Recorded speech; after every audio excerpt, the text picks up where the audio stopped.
I was driving down the freeway Just the other day. listening to the radio, incensed by all the syncopation I was hearing. Okay. And then before I knew it, 4 beefy milk-fed boys fell off the back of a truck. Like Iowan corn-fed Heavy looking. corn-fed boys. They just fell off the back of a truck.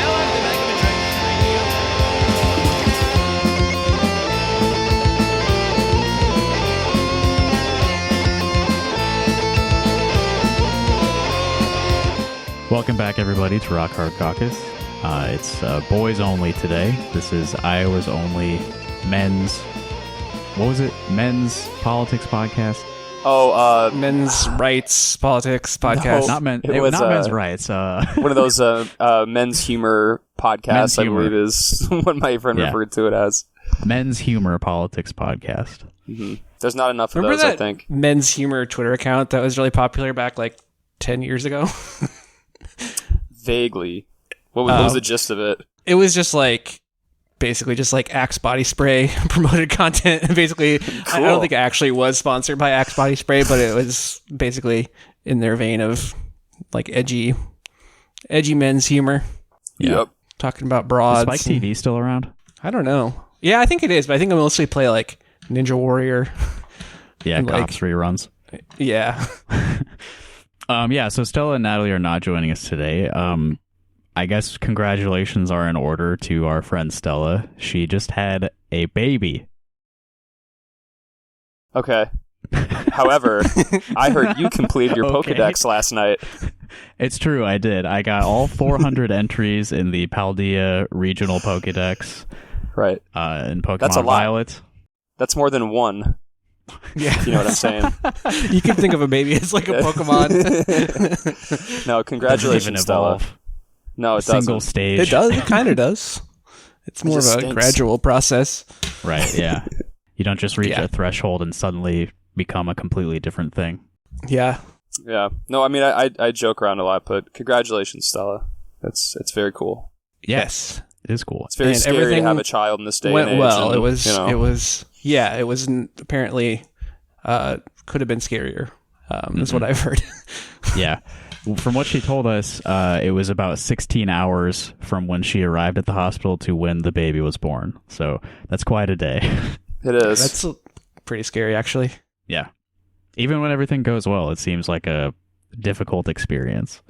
I think I played Stardew Valley for like 16 hours last weekend, but that was...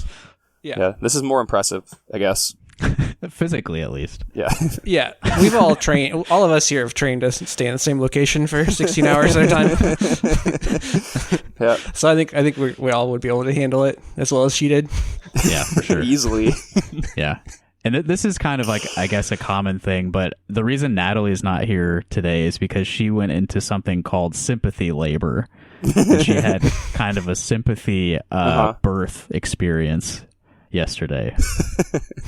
So she's recuperating as well. Well, best wishes to her. Yeah, congrats to both of them, but perhaps more importantly, congratulations to this podcast itself for winning, again, the Little Village Best of the Krandic Best Local Podcast Award of 2022. It's lonely at the top, but here we are. Yeah, faced some stiff competition this year, but edged him out in the end. I don't think we really promoted it this year, did we? I didn't maybe go a couple super times. hard on it. I tweeted it a few times and mentioned it on the show a couple times, but You know. What are some other podcasts in Iowa that we were even up against? There was a couple listed that were they listed a couple honorable runner-ups mentions. this time. Yeah, Okay. which they did not do last year. So the first one is a show called Best Show Ever, which Okay. I've been on once before. It's wow. produced by the Angler Theater, my employer. Cool. And Ellie Hoffmeyer is the host of that, and they have not released an episode since June. They got second. I guess. Cool. And then the other one listed I was not familiar with. It's called Aloe Means Green Room. Aloe means green room. Mm-hmm. And I don't mean to shit on him by not saying or them. I don't know who Aloe Mean is. But anyway, I looked into it a little bit, and it's some comedians in Cedar Rapids who do a podcast. Huh. I wonder if it's any good. Could be. Check them out. Chris I'll go, Starman and Austin we're plugging Ingalls. them. Yeah, Alomeen, if you're listening, I'll come to your green room if you like. I'm not into stand-up comedy myself, but I'll go on. I bet I'd have fun. I'll listen to a couple episodes, see what's up. yeah. All right, well, let's get into the episode now that we've got the self-congratulations out of the way. I have an email here that I received on November 23rd that I've been waiting to tell everyone about, just to see if anything came of it before I made it public knowledge. Are you due for an inheritance?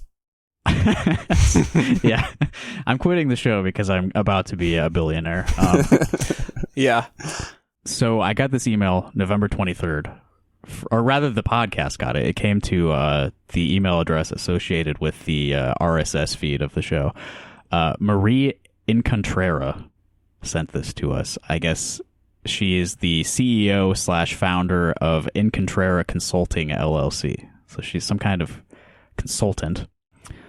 And it goes like this. Good afternoon. I am writing to you on behalf of Rob Sand, Iowa's current state auditor and a champion of public service over politics. Okay. Praised by the Associated Press for a political brand that transcends party lines, Rob has abandoned politics as usual, opting instead to choose truth over personal attacks and kindness over partisan poison. I know you guys can't see me, but those are the only I'm doing two a jerk-off things that motion are right now. being debated in Rolling my politics right eyes. now. So that's how they open the email. All boils down to. Yeah. I'm almost done with the first paragraph. Rob embodies the changes in politics that so many are searching for, and he is eager to share his message with your audience. Yeah, I'm sure they'll be happy to hear it, the people that listen to this podcast. We'll hear him out. Yeah. We'll hear him out. You have to hear both sides. I've always said It's this. about that. That's one thing that Rob Sand is about hearing both sides. Rob's time in office has been more about public service than about political party. He honored his commitment to nonpartisan cooperation by keeping an independent and a Republican in senior leadership. And there's a link there to a decoranewspapers.com. It's a link to Meat Spin. And promoting, not firing employees who made campaign contributions to his political opponent. So he's rewarding people who tried to get him out of office. Is that supposed to be a sign of some kind of impartial integrity or something, or is it just a pushover? Christian, he's above all this. Christian theology by turning the other cheek. Yeah. Christ-like auditing. Be kind to your enemies. Rob's career has always been about searching for truth, and this principle extends to his behavior in office. Rob defends the other party from unfair or untruthful attacks, and has refused to stay silent along party lines, criticizing his own party when it was called for. And now that she mentions it, I don't know which party he belongs to if I'm just reading this email. I guess this kind of attitude is why the Democratic Party in Iowa has no fucking teeth whatsoever, I think. Yeah. I hate the reach across the aisle shit. It's nothing about it has ever appealed to me whatsoever. And I mean, I think it just feels like one of those feel good taglines that they'll affix to candidates to make people feel, otherwise well-meaning liberals to feel a little bit better about supporting them, Yeah, for sure. As if they needed another reason already, but I don't know, seems pointless, especially with as vicious as the fucking Republican Party is.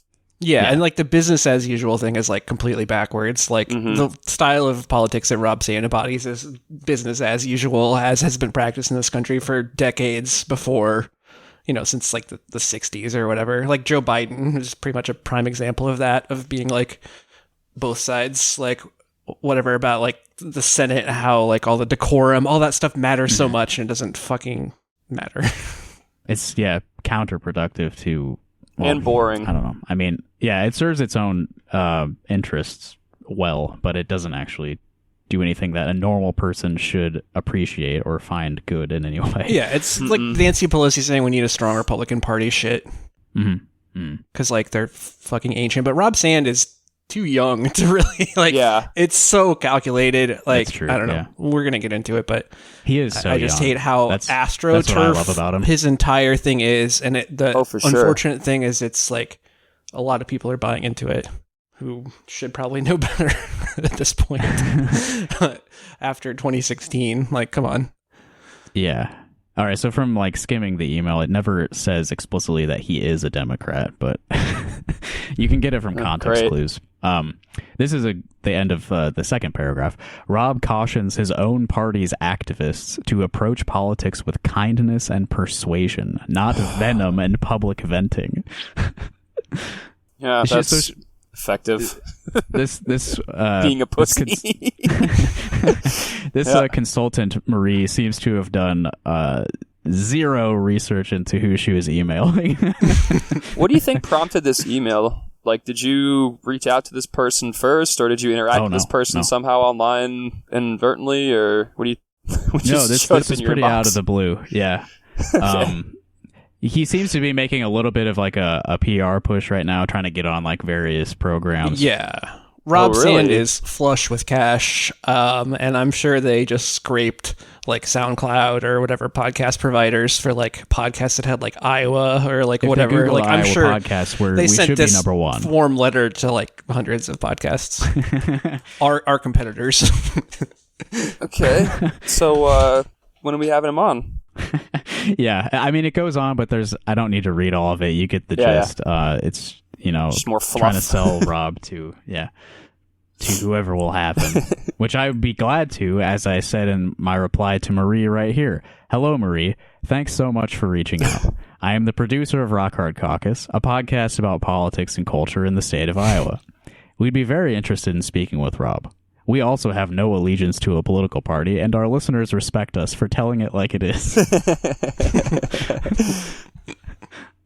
Our schedule is often erratic as everyone involved with the podcast has jobs and busy lives. Let me know what info you'd need from us, and we can work on finding a time that works. It's reasonable. How much do you think he would charge it for an appearance fee? He wouldn't do it for free, would he? Hey, Well, there's we nothing pay about money $20 an hour. I would pay him Listen, 20. We pay Yeah. $20 an hour Wow. flat rate. That goes for anyone who wants to come on the podcast. So if you're trying to make $20, if you're sick of mowing your neighbor's lawns and you'd like to come on the podcast instead, Yeah. We can This is dip a into our perfect, Patreon coffers. Perfect offer for like teens trying to make a little extra spending money. Yeah. So I sent that on November 25th, and I've heard nothing back. So I think it's safe to say that that's probably not going to happen at this point. yeah. His loss. Then they made a spreadsheet of all the people who said yes, and then they vetted them, and then probably went to a meeting with Rob Sand himself, where he's like, "Oh yeah, I know these people. They've been harassing me on Twitter." I don't know about harassing. I did kind of say some mean stuff. I've been harassing him. I kind of cooled off on it, but I mean, I sent that video of like that dude farting to him a bunch of times, and like, that one, the one with like Wolverine, he's like holding like a big towel. The towel, and he yeah. drops it. Yeah, I think I big sent him that a penis. couple times. Yeah, that's classic. a big one. I love that. I don't know. I have no interest in like trying to think of anything snappy to say to people like him, or like challenge any of the things that he's doing or thinking. It's just a lot more fun for me to just sort of fire a shot across the bow and then go about my day. We're not all as cynical as Chuck, but we're about. I'm about not there. cynical. Well, It's just about having fun. I mean, we do. Yeah, I mean, it is about. I'm it's an about having aloof fun. dipshit. I'm not cynical. Just like a noxious cloud floating around. I'm not really. just breathe me in occasionally by accident, and there's a smell, and your eyes kind of water a little bit. So yeah, I mean, Chuck, you say that like that reaching across the aisle kind of like principles over partisanship thing. You say that it doesn't appeal to you at all. You think it's bullshit and stuff. But I mean, Rob Sand is the only Democrat who won in Iowa, basically. I wonder is why. the only Democrat who won in Iowa. Well, a couple reasons. Oh yeah, I guess it's a winning formula then, right?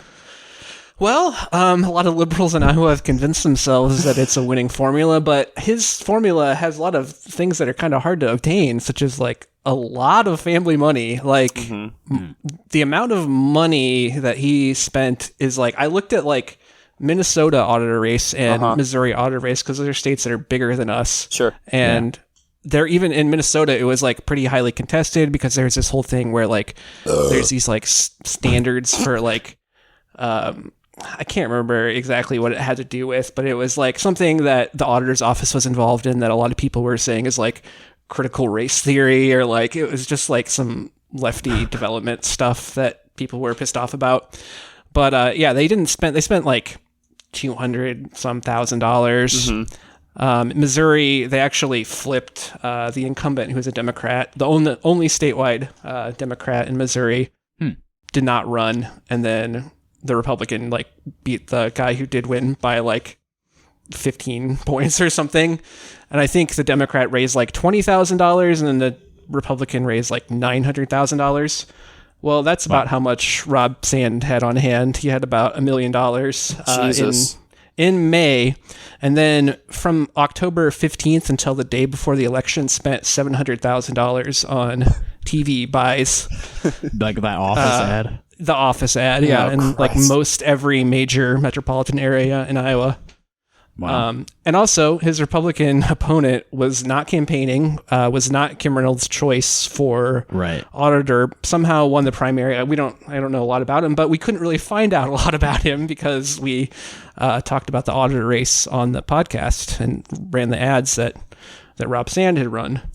But Todd Halber had basically nothing out there. Yeah, he had raised like $20,000 and spent $20,000, which was not on ads. It was probably just, whatever, signs. That's a sign budget for sure. Like Kim Reynolds, her choice for auditor lost the primary to Todd Halber, and then so the state party basically played no role in this race. They played no role. They don't like Todd Halber for some reason. I didn't really look much into it either, and so they gave him basically no support at all. Yeah, and going back, that's how Rob won in 2018 as well. He had a ton of money. If you look at who actually contributed to his campaign, this is 2022, but his wife, Christine Sand, $400,000, $391. Damn. Rob Sand himself, $112,797. Nixon Lauridsen, $100,000. That's his father-in-law. That's his father-in-law, and that's most likely where most of his wife's money is also originated from. Probably. I would guess. Safe guess, I think. Also, I mean, we've talked about this, but Lauridsen, if you live in central Iowa, you are probably familiar with the Lauridsen name from the skate park, the amphitheater, the opera house. Like, they put their name on everything. He's made a lot of money doing some sort of agriculture technology firm. I'm not exactly sure what they do, but it's related to agriculture. It's very Iowa. Sure. So, but then just going down, there's two other, like I assume his stepmom, not stepmom. What am I talking about? I don't know. Nancy Lauridsen. Anyway, mother-in-law, yeah. So most of the money that Rob Sand raised was directly through his family connections, which was true in 2018 and is true here. And in both contests, he outraised and outspent his opponents by at least a factor of 10 times. But like in this last race, like it's absurd how much more money he spent compared to his Republican opponent, who again, like literally did not appear to campaign. He was in the debate, which no one watched. Auditor debate. I thought that was exciting. Yeah. State auditor debate. Yeah. Who even hosted that? Like a library? It's just frustrating to me to see all these people saying that the Rob Sand phenomenon is very organic. And there's all these election people on Twitter who are like saying like, oh, Iowa Democrats need to follow Rob Sand's example of how to win, which is like, it's absurd. Have family money. Have family money. Get favorable coverage in the New York Times is like a kingmaker. That's a whole nother thing. That New York Times article where he went up to a deer stand to hunt deer with the New York Times journalist. Yeah, Iowa's bow hunting influencer or something. Yeah, like that. he's an influencer. Yeah, Jesus. So he's like very intent on pursuing higher office. And, his ads are also talk a lot about how he's like good at his job, which is like maybe true, but like doesn't really matter if he's good at his job really. In elections in this day and age, it's like the perception is reality. I mean, I think we were to that point where it's like maybe he's good at his job, but he's definitely good at promoting that he's good at his job. Right, like that's what really matters. And he definitely promotes that a lot. And he's been involved in some high profile cases. But again, like he's obviously has higher aspirations than being the auditor in the state of Iowa. And I actually got an email from Rob Sand today. Oh, Did nice. you? Personally? Yeah, it says my name in it. So Cool. Wow. it says fighting for the little guy. Oh, God. Serving as state auditor sometimes means going head to head with powerful players and political insiders, Evan. It means standing up for the little guy by holding elected officials accountable and making sure everyone is playing by the same rules. Batman fights crime. Superman fights supervillains. Me, I fight against wasteful government spending and corrupt insiders. I love superheroes. He's basically like the great man theology, or like theory being applied in real life, and like Making it about himself. yeah, and we know things are systemic. And Rob Sand is just one guy who has billed himself as literally comparing himself to Superman and Batman. That's wild. Yeah. It's insane. Taxpayers' watchdog role might not seem as flashy, but it's no less important because Iowans deserve to know there's someone making sure their tax dollars are widely spent.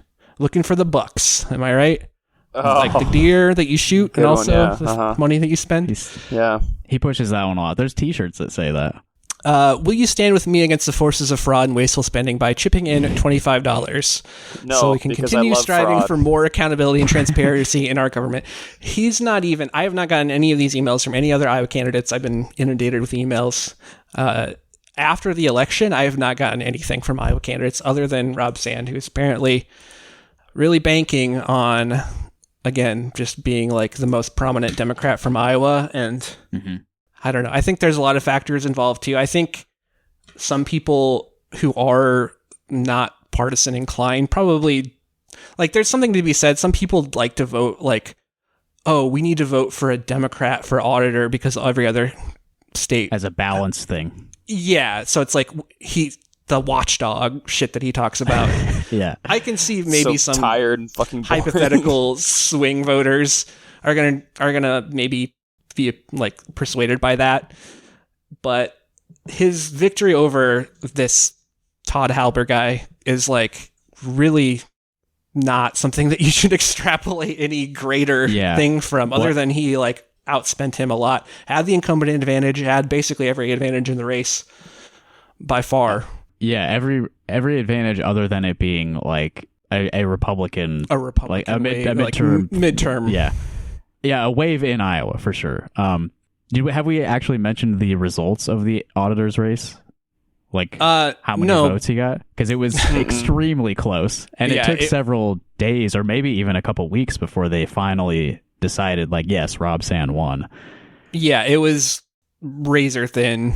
Percentage-wise, it was 50.1% to 49.9%. Damn. It's like 3,000 votes apart.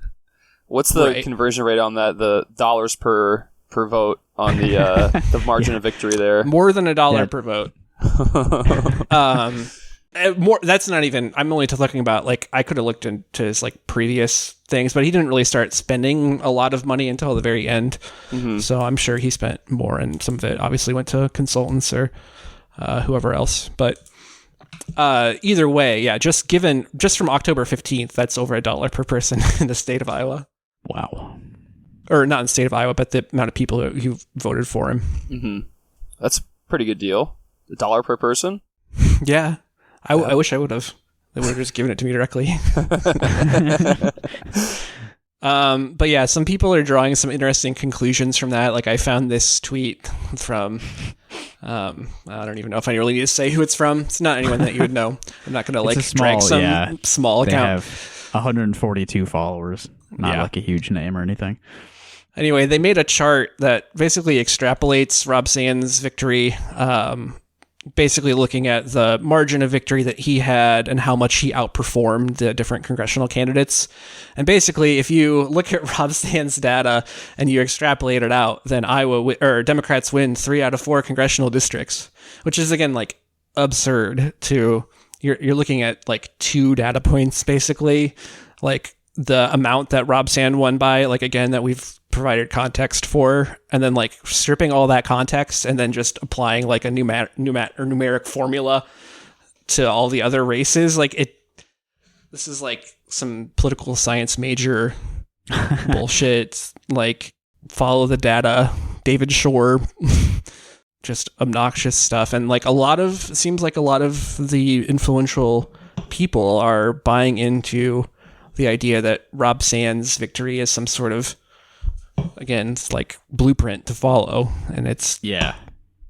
Are there, do you think, like, setting aside like superficial stuff, like identity kind of stuff, are there like significant differences between the way that Rob Sand campaigns versus like Cindy Axne, who lost? No, I mean, not really. They're basically aiming at the same kind of people, right? Yeah, I would say so. I mean, I think Rob's, considering the job that he's running for, is got a little bit different, saying that he can keep an eye on the Republicans or whatever, which doesn't as much apply to a congressional seat. So I think misogyny plays a big role too. It plays some role, certainly. Yeah, and so we're also going to talk about the caucuses being moved, but Rob Sand is also latched on to Iowa being the first in the nation. Again, I think this is mostly because he wants to have national attention. He wants to be seen as like a kingmaker. He wants to be seen as the only viable Democrat in Iowa who can endorse or have influence over national Democratic politics. That would make him so important in a caucus here. If he's the only elected Democrat, he would be like the James Clyburn of Iowa. Right. And he's been just, again, like building up name recognition, like if after you take out the money and the name recognition and the incumbency, like it's really hard to extrapolate anything from that. I know, repeat that, but anyway, he made a tweet. As I always say, no one does a better job of testing candidates than Iowans. Winning here might be hard work, but I don't think it is good for a party or a country to shy away from hard work. Shut the fuck up. Fuck you, man. That's what work sets you free. That's what you heard from Rob Sand. That's the lesson to be learned for Democratic presidential candidates: is work will set you free here in Iowa. It's also just gibberish. Like, doesn't mean it's just like what? Why are we like particularly well equipped to like test candidates better than any other state? Like, it doesn't make any sense. That's just the myth that's been built up over like 50 years. About it's caucus myth making after Jimmy Carter won. Before we move off of this Rob Sand and this tweet from a small account that we don't want to pile on too much, I really like the way that they phrased this. The way that they captioned this chart that they made. 2022 U.S. House of Representatives elections in Iowa. If Rob Sand splits himself into 4. 4 Very horses scientific. with one rope tied to each limb.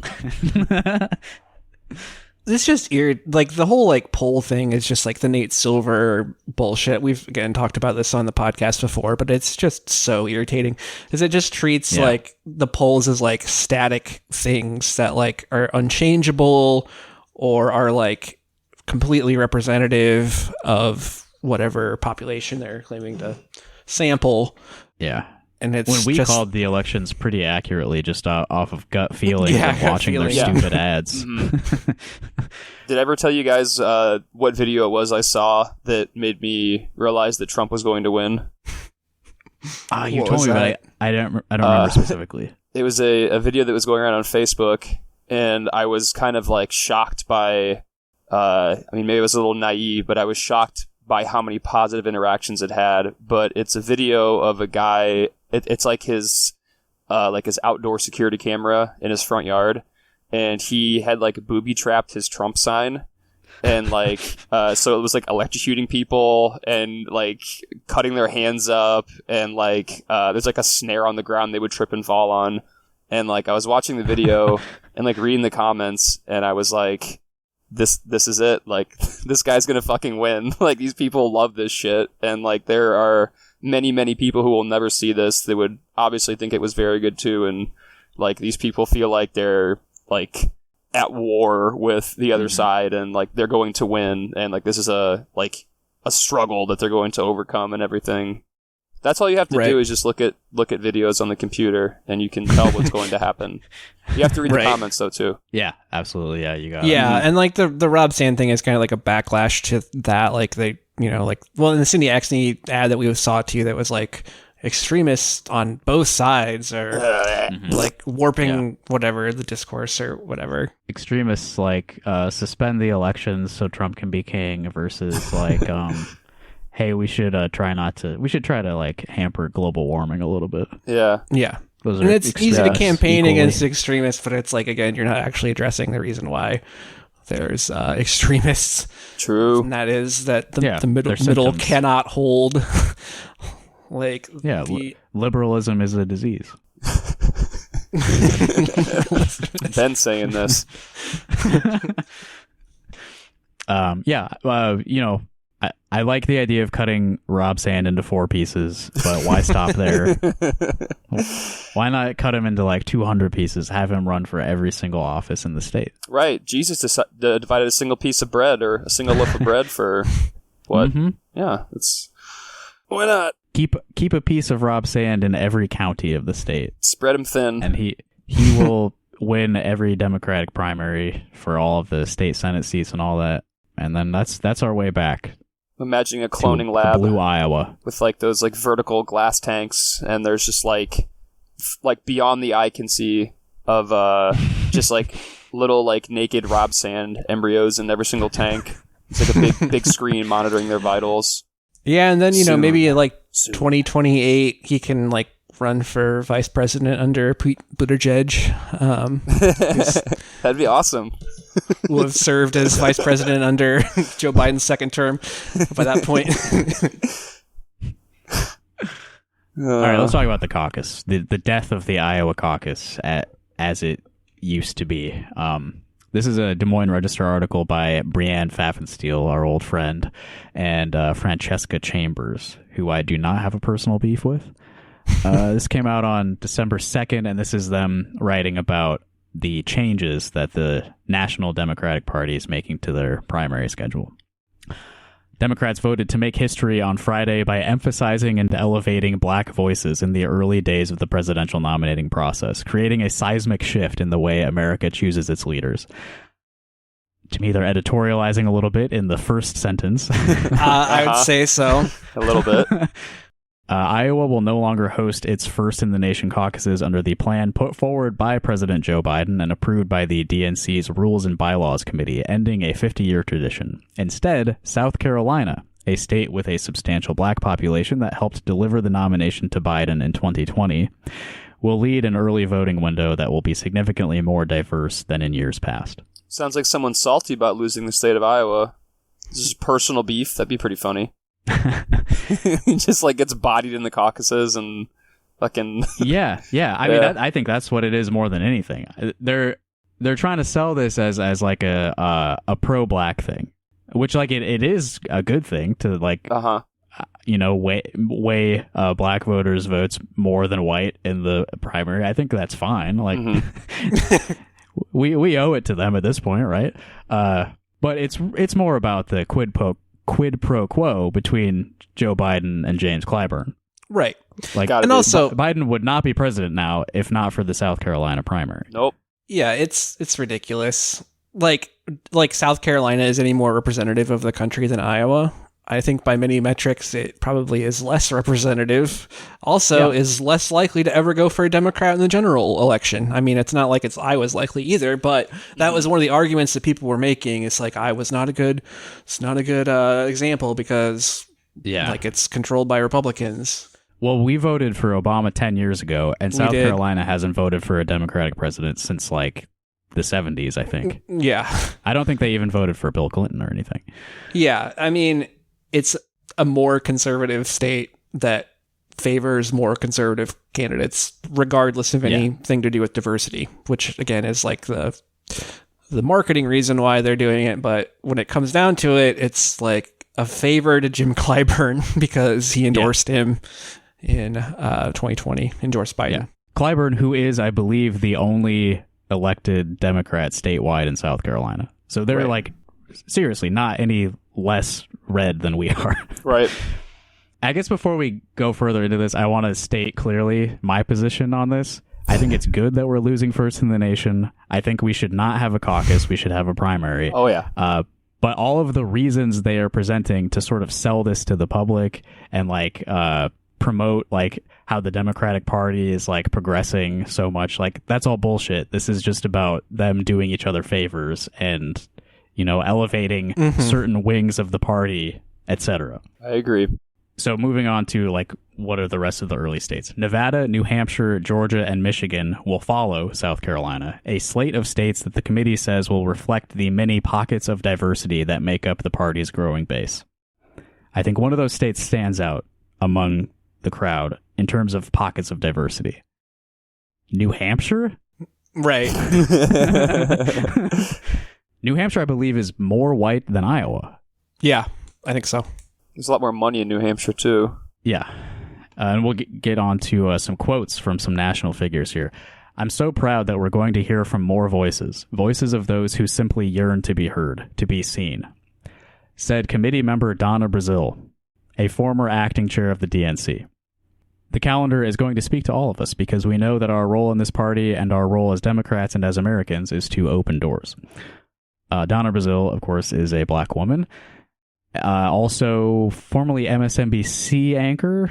Sorry, I got to break in here with a post-production editor's note. Donna Brazil was a CNN contributor, not MSNBC. Former chair of the DNC. Yeah, before that, she was the chair, like during the early Clinton years, I think. And in her role as an anchor on MSNBC, she's famous for leaking debate questions to Hillary Clinton. Yeah, that went really well for her. The primary, I mean, it's going to favor, like, South Carolina being the first. Again, it's like, if we really wanted this to be fair, we would just have a national primary for the Democratic candidate. But then it's like, it almost reminds me of like a reverse states' rights thing, or it's like the same sort of states' rights things. Like, we need to have like these diverse pockets of geographical areas that vote. But it's like, it's so easily manipulated by the media circuits evolved around it, and just the schedule itself and all this ideas of like momentum and all this stuff, that it's like, they're acting like it's organic again, but it's like absolutely not an organic process. No. And it's also not representative of like the will of the people as a whole in the country. No. But if it's spread out like this, both geographically and in terms of like how long it takes, that benefits the party and like the candidates, or like the people that the candidates pay for their campaigns. This is all like, to keep a certain industry afloat, right? Like if you do it state by state, every state has like money poured into it to run the campaigns and shit. And if it takes longer, that benefits the media. They've got stuff to report on, and it benefits the candidates because the media is reporting on them for longer. It's not organic. It's a money-generating process here. Yeah, it's not about listening to the voices of the people in the state. I mean, it is maybe for like the 2 hours that you're in the voting booth, but like everything before that is about wringing as much as possible out of this sham. Okay, the states have to certify by January 5th that they have made any necessary changes and will hold their primary on the date prescribed by the committee. And so New Hampshire and Iowa have state laws that conflict with the schedule that the DNC has just mandated. Iowa state law says we have to have a caucus and it has to happen before any other contests. And New Hampshire state law says that they have to have a primary before anyone else has a primary. This has been a long time coming, I think, because why should the rest of the states give a fuck about Iowa and New Hampshire state laws when it comes to a party primary? Right. So now there's going to be a conflict between what the DNC is mandating and what the state laws say. And so far, the state parties are saying that they will comply with their state laws as opposed to the party rules, which means that they will be punished in some way in the delegate counts. Yeah, I think the current rule is stripping half the delegates, but I think there's a bunch of other things, like they can penalize candidates who spend money in states that are going out of order. Anyway, I don't know. It'll be interesting to see if it actually happens as scheduled by Iowa state law. I mean, I feel like they'll probably make some sort of concession at some point and just accept. Yeah, I'm looking at the penalties for this right now. There's some language in here about spankings, timeout, no Nintendo, I believe is what this says as well. Nasty business. Yeah. And that's for the candidates, because the party has said that the candidates are not allowed to actively campaign in any state that is violating the rules. So that's who those spankings and everything is really going to come down hard on, is the individual candidates. It's harder to spank a state. It is. Yeah, I don't know. I don't know what'll happen with it again, but probably something stupid, I'm sure. My money's on something dumb. Yeah, I mean... and ultimately pointless. Like, are you really going to want to go to a caucus if your vote is going to count half as much as it did last time? I'm not going to participate in it if it's... I don't even like caucusing when my vote does count for a whole vote. I mean, I might not participate anyway, but depends on what the menu is, but Yeah, it's worth saying at this point that it's only the Democrats who are... changing the schedule like this. The Republican Party is planning on keeping Iowa first, which Jeff Kaufman is very happy about, and needling the Democrats about it. Which Same is with Chuck kind of Grassley. funny. He's been poking at them. He said they said that Jeff Kaufman wrote that piece that was like complaining that the Democrats weren't fighting back hard enough to keep the first in the nation, which is pretty funny because they're pretty attached to it. I mean. It's I think it's arguably more important for the Democrats than the Republicans. It seems like that anyway. They throw a lot of money at it. The proposal was met with appreciation by many of the committee members, who praised it as a welcome step forward in complicated negotiations over how to evolve with the changing face of their party. They follow this up with a quote immediately. So this is an example of the changing face of the party. The logistics of this window will be something we need to navigate as a committee, said committee co-chair Minion Moore. Minion Moore? Yes, it's spelled Minyon, Minion Moore. Cool. But I agree with the president that this is a bold window that reflects the values of our party, and it is a window worth fighting for. So, changing face of the Democratic Party. This is a step forward. This is progress. All right, so Minion Moore, who was just quoted here. She was the White House Director of Political Affairs under Bill Clinton in 1999. Nice. Director of the Office of Public Liaison for Bill Clinton in 1998. Oh, that's a tough time to hold that job. Yeah. Let's see. Governor Michael Dukakis' National Deputy Field Director. Senior political consultant to the 2008 Hillary Rodham Clinton presidential campaign. How soon we forget about that one? That was a real humdinger of a campaign. Hell yeah. Yeah. This is a cool one, though. She did work as an advisor to Jesse Jackson's presidential campaigns in 84 and 88. Wow. That was a lot longer ago than the other ones. Yeah. But that would have been a change in the sticking face your of the neck out a Democratic little Party. bit. Yeah, that would have been a change. She was sticking her neck out a little bit, by for sure. But yeah, I just want to bring that up because every example they give of somebody who's praising this change as a needed step forward, a change in the image of the Democratic Party, finally representing the people who vote for them. It's someone who is closely tied to the Clintons. Yeah, I mean, I don't think there's any argument you can say that this new schedule doesn't favor more moderate candidates. It's also it would be totally fine if they were just like, yeah, Iowa fucked up and we're taking it away from them. Like, Right. that's good of a justification, Yeah. you know? And I think people might appreciate the honesty too. And I think Bernie doing well here did not help them in the eyes of Oh, the people no. who run the Democratic Party. Right. There's a leaked schedule. I don't know who proposed it, but with Michigan as the first state, which is an interesting one because it's more diverse than Iowa, a very diverse state, but also has a large activist segment and a lot of, union families. Uh-huh. So that would have been an interesting one. Probably a pretty good bellwether for the, Democratic Party as a whole. I mean, especially that given one would like have the been good. Hillary Clinton stuff, like maybe that would have been like a good choice for a first spot, but didn't work out. I wonder why. Yeah. They're not Who won going with those that one. They're going- primaries? Yeah, who lost going with in the- 2016? the schedule handed down to them by Joe Biden. So this is what Joe Biden wants, which means it is returning the favor to James Clyburn of South Carolina. It's very clear Oh, yeah. like why they're doing it this way. Oh yeah. Okay, so on to like the individual states and what they represent in terms of like diversity. Okay, so this is quotes from the current DNC chair, Jamie Harrison, who also is from South Carolina. So the person running the DNC right now is from South Carolina, and they're giving South Carolina the number one spot. It's just a coincidence, I think. He is also an electoral failure. I think he's only actually run for office once, and he ran for Senate against Lindsey Graham and ate shit. And aside from that one race, he's just been sort of like a party operative in some manner, like running the state party and shit. This is him quoted. South Carolina is a state where 40% of enslaved people came through the port of Charleston. 40% of enslaved people. You can go anywhere in this country, you talk to black folks, and I guarantee you they got a cousin in South Carolina. This is a place where the Civil War was started.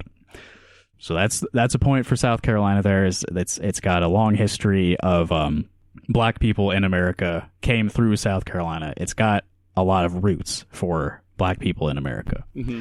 But then he listed out the power of the other states and what they bring to the nominating process.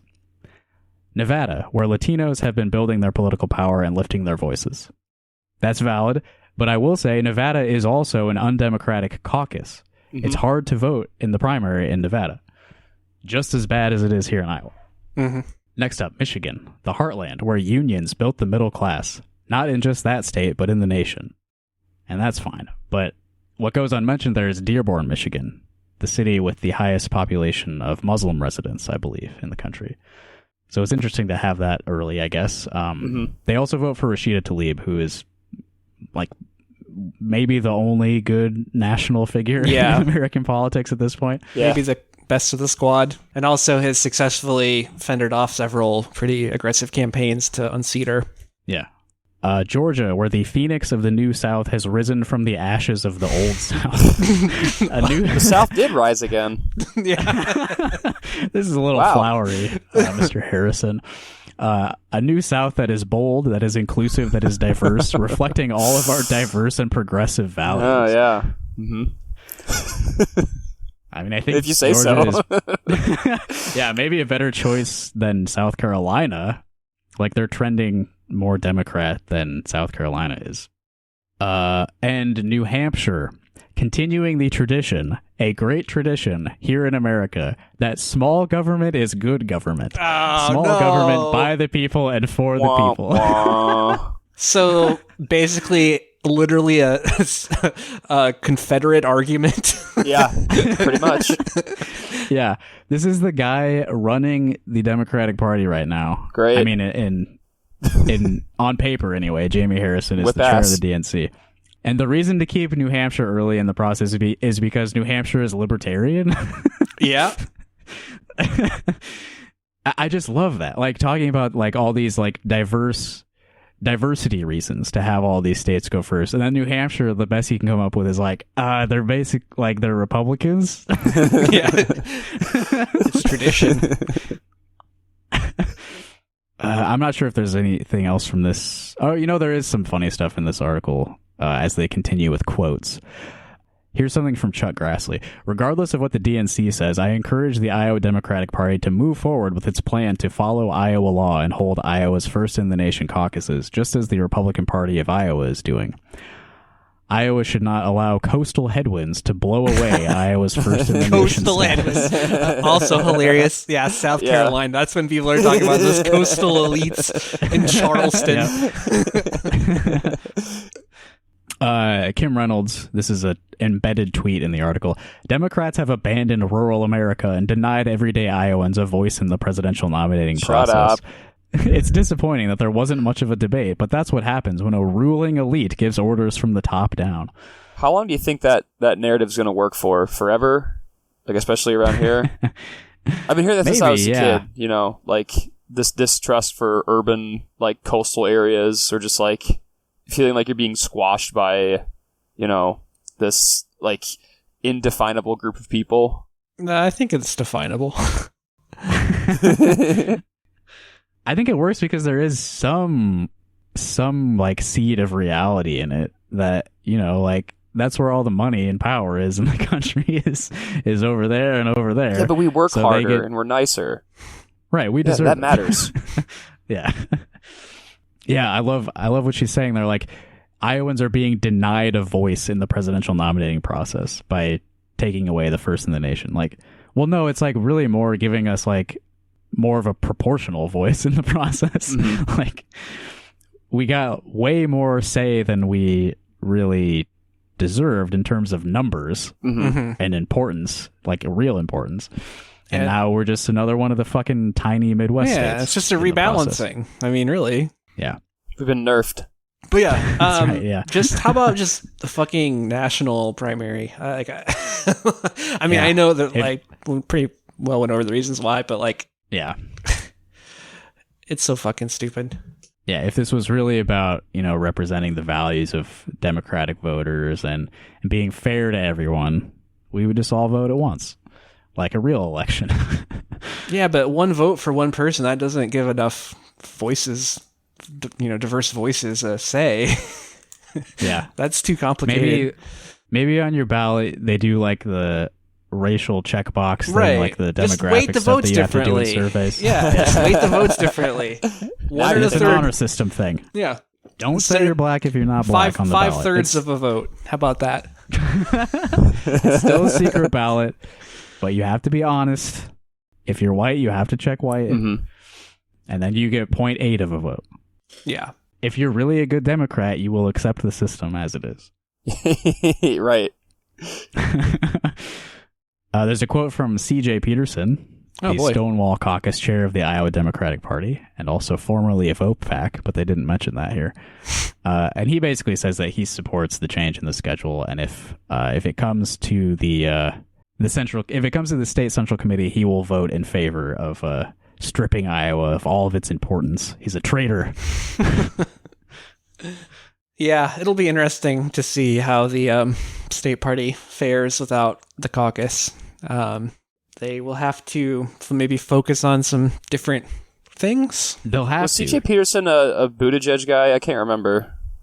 He was a Bernie guy, Uh-huh. but he got a delegate spot as a Yang delegate. Is that how he clarified that? Evan? Yeah, I think remember. he said that it was like either he like switched allegiances to Yang to get him a delegate rather than like Klobuchar or Biden, Something like maybe that. something like that. So we'll give him a break for that. CJ, like I've said, has grown on us the most of any of the OPAC people. He seems like Yeah, CJ is a fine person. Yeah, he's yeah, cool. we're not shitting on good faith Democrats. A lot of these people have, you know, like they believe what they believe and they're sincere about it. And that's good. I would say that's a good thing to have people sincere about their beliefs. But yeah, just the whole national party, it doesn't bring a lot of hope in the kind of candidates that are going to come No. out in the future. God, no. No. I did have a couple more things I wanted to read about the caucus, and then I will play some voicemails we received. Yes. All right. This is a message that Ross Wilburn, chair of the Iowa Democratic Party, sent to everyone who's on the email list that I don't remember how I got on. Small rural states like Iowa must have a voice in our presidential nominating process. Democrats cannot forget about entire groups of voters in the heart of the Midwest without doing significant damage to the party for a generation. As if they haven't already. Yeah. I'm proud of the commitment Iowa Democrats have made to advancing diverse presidential candidates over the years.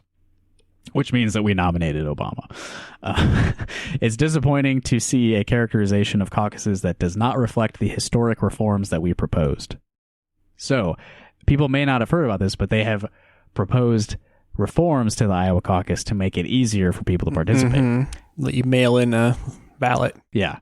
The new Iowa caucuses will be a simplified vote-by-mail process that increases accessibility and grows our party. Sounds good.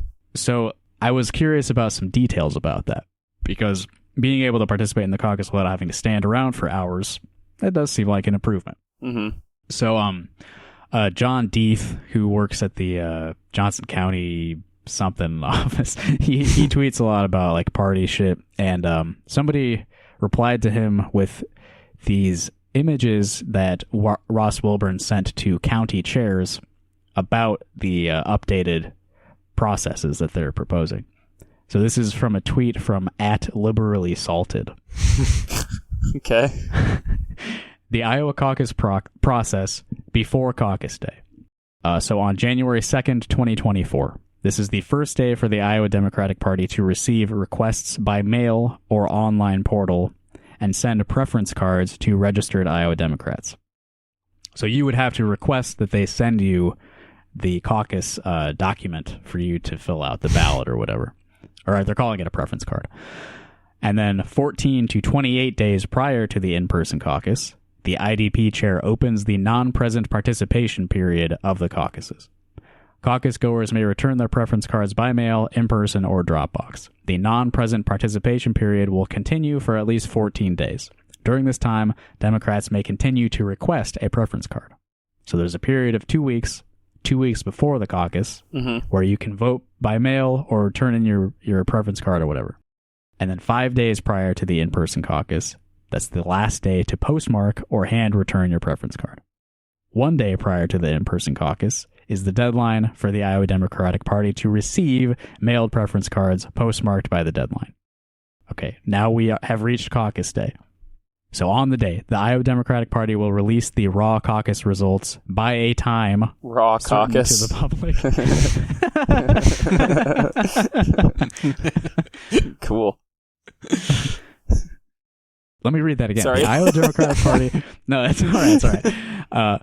Will release the raw caucus results by a time certain to the public. Okay, yeah. I love this convoluted bullshit. This rocks so far. This is so simple. Yeah. Yeah. Normal people are going to like this. Caucus site coordinators will receive both the raw results and delegate allocation results for all precincts at their site and announce the number of delegates to be elected for each candidate in each precinct. So all the mail and stuff has to come before and be tallied before the actual caucus day, because you have to have that information to conduct the caucus to elect delegates and stuff. What could go wrong? Yeah. Judging by last time, I hope they don't use an app to do this. Yeah, I hope there's not a snowstorm during that time between when they need to be postmarked and when they need to be delivered. Yeah. There's 2 more steps here.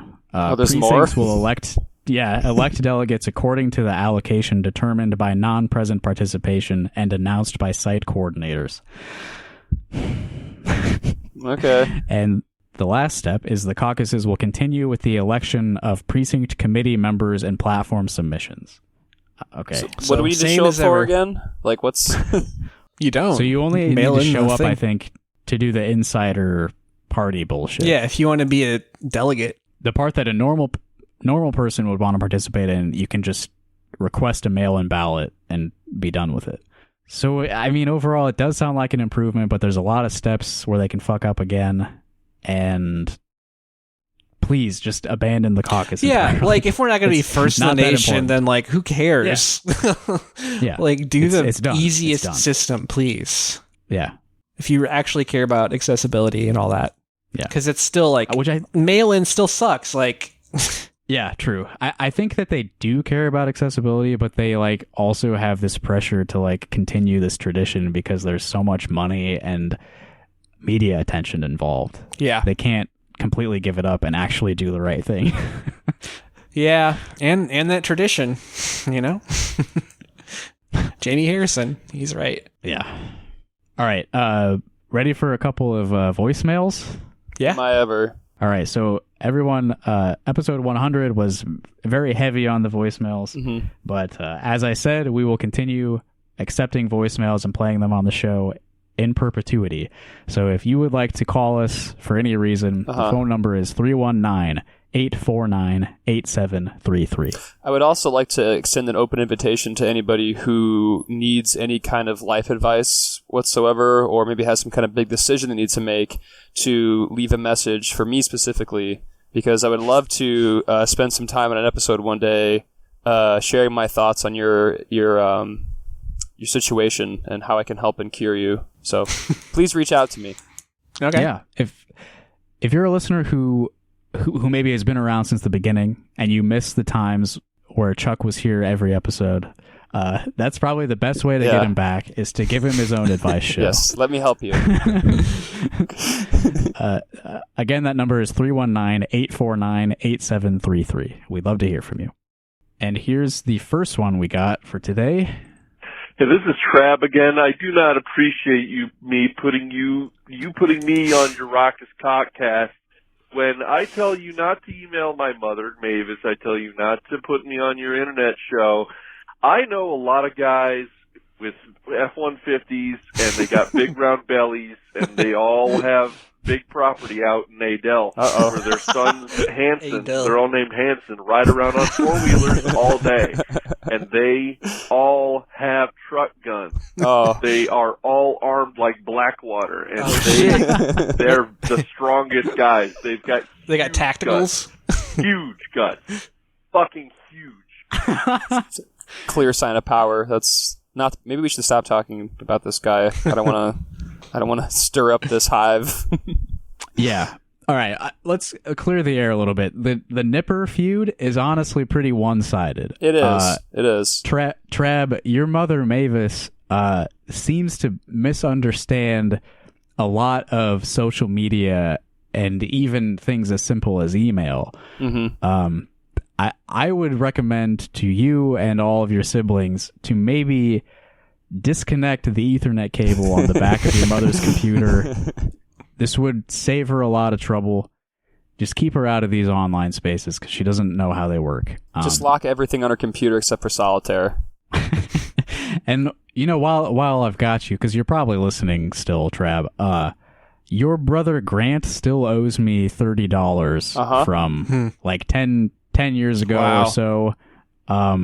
He was down on his luck. He has trouble getting a job because of what he says anyway are his fabric allergies. I think we all know that he's exaggerating that because he really just doesn't want to work a day job, which doesn't want to wear clothes either, which is fine too, but yeah, causes some problems with getting a job and social etiquette stuff. Yeah. So I think it's a little more than 30 now these days with inflation, so maybe we'll do the math on that afterwards and we'll reach out to you. And depending on how much it is, what about we'll have to send the boys too? after you. Yeah, exactly, yeah. But I mean, I felt bad for him. He really wanted to buy the new Super Smash Bros. I was like, all right, I can loan you the money. Yeah, but you get it. But he and I were very clear. We had an agreement that he would pay me back this money, and it's been years and years. He's been ducking my calls. Members of your family pretend not to know who I am, etc. So, listen, if there's anyone who should be threatening anyone with big guts and guns and trucks, I should be threatening you. I agree. Justin has Ken Pendle's Sonic comics to buy. Yeah, this guy's I think he's trying to punch above his weight here a little bit. Yeah. Anyway, we can move on from that one. We've got another voicemail here. This one's a bit longer. From what I listened to, though, it is very relevant to the Caucus discussion. So, all right, we'll have more to discuss there. What's up? It's your boy. It's Aaron yet again.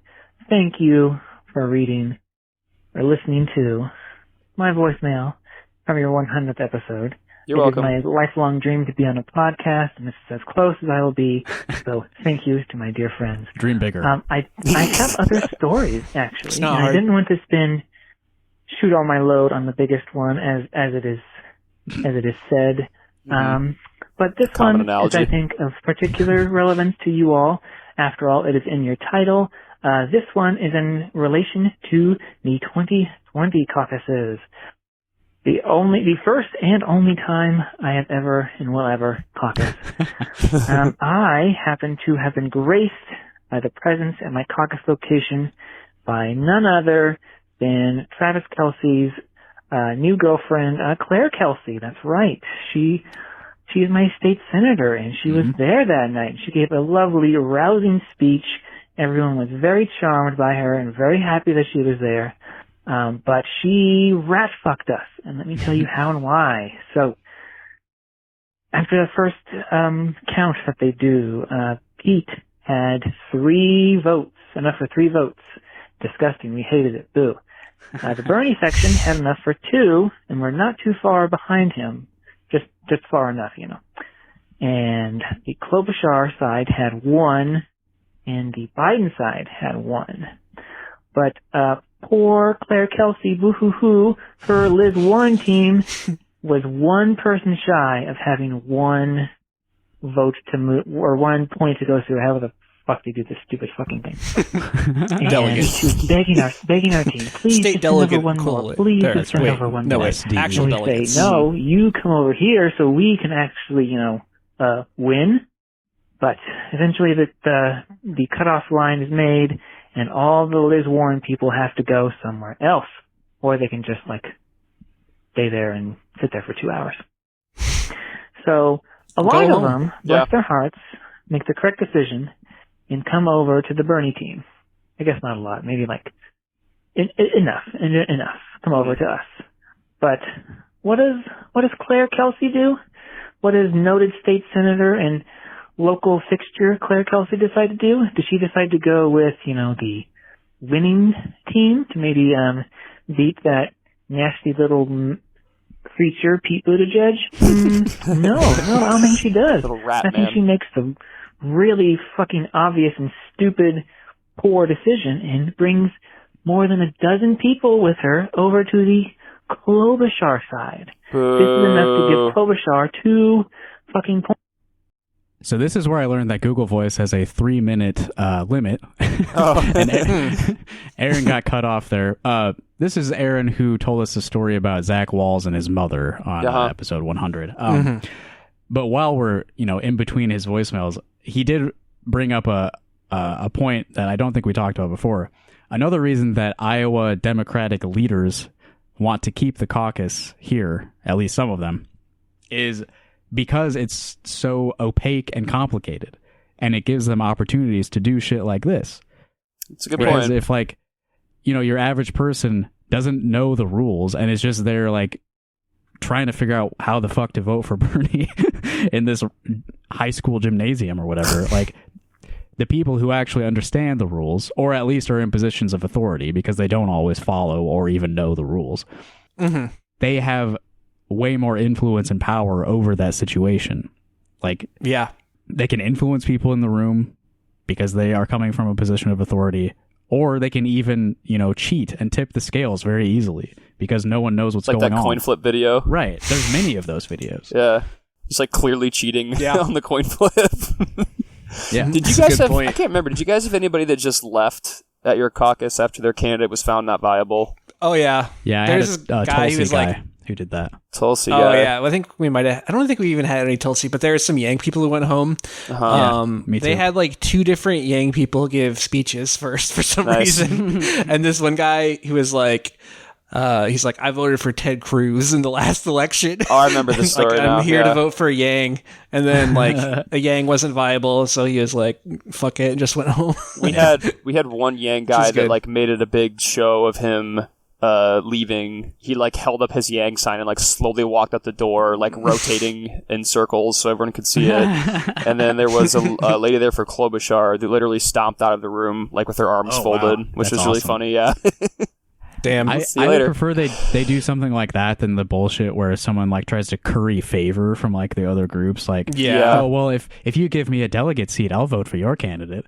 And like, yeah, I was voting for fucking Hickenlooper just to be the only one in the room voting for Hickenlooper, so that someone would have to win me over. Yeah, that's yeah. Did you guys have Bloomberg guys at yours or no? We had like 4 of them, I think, at first. so. Really, That's funny. he hadn't Yeah, even like yeah. announced yet. That's funny. Yeah. He wasn't participating in the Iowa caucuses. Well, Fred Hubble famously caucused for Bloomberg. That's right. Ugh, Jesus. All right, let's get the rest of Aaron's story here. You hang up on, don't you ever hang up on me again. Anyway, as I was saying, so Sorry. for those keeping track at home, this gives Pete 3, Bernie 2, Klobuchar 2, Biden 1. So Pete gets more points, but everyone else combined outscores him. Nobody wins.